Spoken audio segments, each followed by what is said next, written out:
banyak di antara orang-orang yang tidak menghadirkan perasaan dalam dirinya bahwasanya akhlak itu ibadah. Ketika kita baca Quran, kita merasa kita dapat pahala. Tapi ketika kita berakhlak mulia, ketika kita lembut kepada istri, seakan-akan itu tidak berpahala, seakan-akan itu bukan ibadah. Padahal akhlak adalah ibadah yang sangat agung.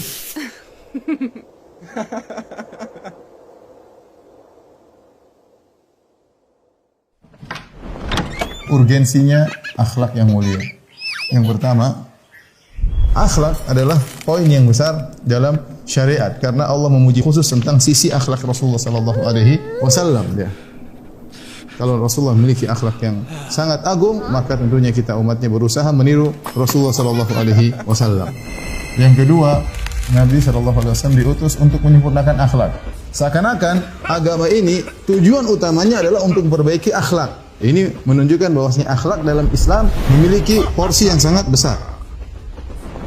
Kemudian hal yang menunjukkan urgensinya akhlak, sebab yang paling banyak memasukkan surga, tiga adalah akhlak yang mulia.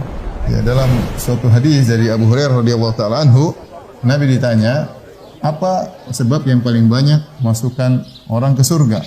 Rasulullah SAW mengatakan, bertakwa kepada Allah dan akhlak yang mulia. Kemudian di antara hal yang menunjukkan urgensinya akhlak mulia, Nabi SAW menjadikan akhlak yang mulia sebagai barometer tingkat keimanan. Kata Nabi SAW, orang beriman yang paling sempurna imannya adalah yang paling bagus akhlaknya. Dan sebaik-baik kalian adalah yang terbaik bagi istrinya. Kenapa bisa demikian? Karena akhlak yang mulia adalah praktek nyata daripada keimanan. Makanya contoh seperti seorang, ya sering saya sampaikan, kalau orang pelit misalnya, berarti dia kurang beriman ya. Karena Nabi SAW mengatakan wala yujtami' asyuh wal iman fi qalbi 'abdin abada. Tidak akan berkumpul pelit dan keimanan dalam hati seseorang. Dan yang berikutnya, yang kelima, Nabi menjadikan derajat kecintaan Nabi SAW kepada umatnya berdasarkan akhlaknya. Gampangannya, kalau ingin dicintai oleh Nabi SAW, maka berakhlak mulia karena Nabi SAW menjadikan akhlak mulia sebagai barometer kecintaan Nabi SAW. Baik. Kemudian yang keenam, Nabi SAW menjadikan barometer derajat surga juga dengan akhlak yang mulia. Nabi SAW dalam hadisnya bersabda, sungguhnya di antara orang yang paling aku cintai, yang paling dekat majelisnya denganku pada hari kiamat adalah yang paling terbaik akhlaknya. Maksudnya apa? Surganya paling tinggi.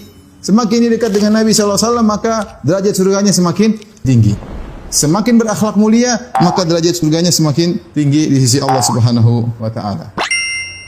Kemudian selanjutnya, di antara hal yang menunjukkan urgensinya akhlak yang mulia, yaitu mudahnya kita berbuat baik kepada orang lain dengan akhlak mulia.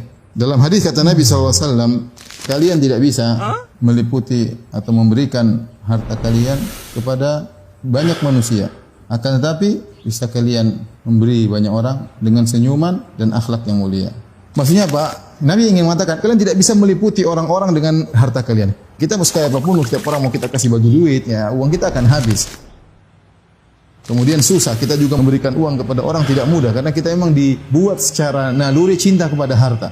Setiap ketemu orang kita kasih duit berat, kecuali Rasulullah SAW. Tetapi kata Nabi, kalian tidak bisa meliputi manusia dengan harta kalian, tetapi kalian mampu meliputi manusia dengan senyuman. Apa susahnya kita senyum sama banyak orang? Setiap ketemu orang, mau 1000 orang, mau 1 juta orang, mau di hadapan khalayak 1 juta orang, kita senyum, senyum kita dibagi untuk mereka semua, tidak susah, mudah. Itulah akhlak mulia. Yang terakhir, Nabi SAW berdoa untuk diberi akhlak yang mulia.